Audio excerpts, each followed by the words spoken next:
mentioned, Sean, just to give a brief summary, that people with extrasensory perception have the ability to mess with electromagnetic frequencies. Yes. Now I have the patent here. This patent shows that TVs and electric devices that we use all around us give off certain frequencies and they interact with our nervous system. What the?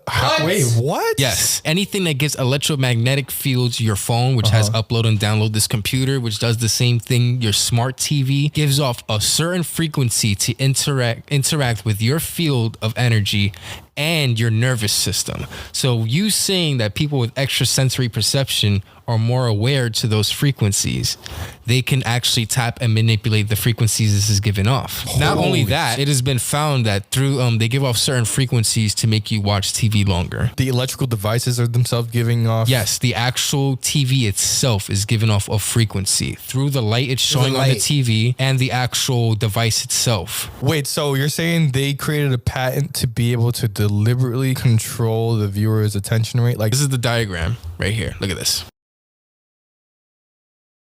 International corporations are modifying our weather all the time, and they're modifying it in ways that cover thousands and thousands of square miles. Programs are impacting microclimates needed for our crops to survive and needed for pollination. The other issue is that a lot of times we're talking about mitigation for climate change. It's rather an undefined term at this period of time. And so what happens is that many times we're talking about artificially putting chemicals like sulfur or particulates into the atmosphere in what they call geoengineering schemes to reduce, supposedly, global warming. And if you take and you put up into our skies chemicals to reduce the amount of sunlight reaching the earth, you are going to begin to reduce crop production. Without the process of photosynthesis, whereby plants from direct sunlight gain the energy to grow, to produce crops, we are going to find ourselves, if we mitigate in that direction, impacting the crop production not only here in the United States, but worldwide. What you're seeing now, a lot of times many scientists know, especially at NASA and in other areas, that the skies that we're seeing are not normal cloud formations. These are man-made. In California, the State Department of Health drinking water tests were examined between 1970 and this year, and we found unusual spiking in barium, aluminum, strontium, manganese, and all of these spiked at the same time in various drinking water supplies across the state of California and also in Arizona. So what's happening with these atmospheric tests is that aluminum, as one example, gets into the root systems of our trees, and it looks like the trees are dying of drought, but they're not. Many of our forests in Redding, California and other areas are dying from warmer temperatures produced by persistent jet contrails, also impacting tree health and crop health. They know from scientific studies back in the 1970s that they deplete beneficial ozone in the atmosphere by releasing nitric acid. The system doesn't want us to think for ourselves. From the very beginning, like they teach us to go to school, get a job, work until you can retire, and then you can get your benefits, and then you can enjoy life. Don't enjoy it right now. No, you're supposed to work right now. There's no enjoyment of life right now. No. Work. Be a corporate slave. Yeah. Get the bag. Trying to get rich at 60. I'm trying to get rich now, bro. Yeah. Like, that's always been the motto. In the prime of your life, you know what I mean? Who wants to work their whole entire life just to collect that amount of money at that age? I mean, again, I know that's how the system wants you to do it, but that should not be the system at all. Like, again, like what we were saying before, consistency is key. Third-dimensional physical reality is designed for distraction.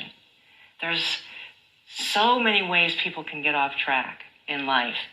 And it's almost as though it's on purpose.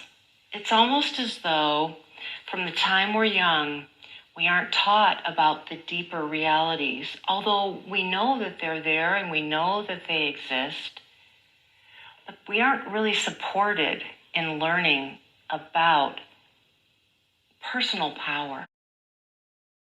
The magic mushroom, from all indication, is a sincerely important discovery that was made in the ancient and prehistoric world. This stuff works. The magic mushroom and other hallucinogenic drugs like that do something to the electromagnetic forces in the brain to open up your mind and open up your spirit to all kinds of profound things that you're just totally not aware of.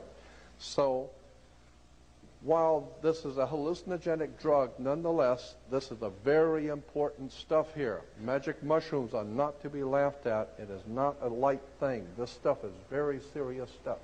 And that particular kind of mushroom is called a Amanita muscaria. The world is stacked against consciousness.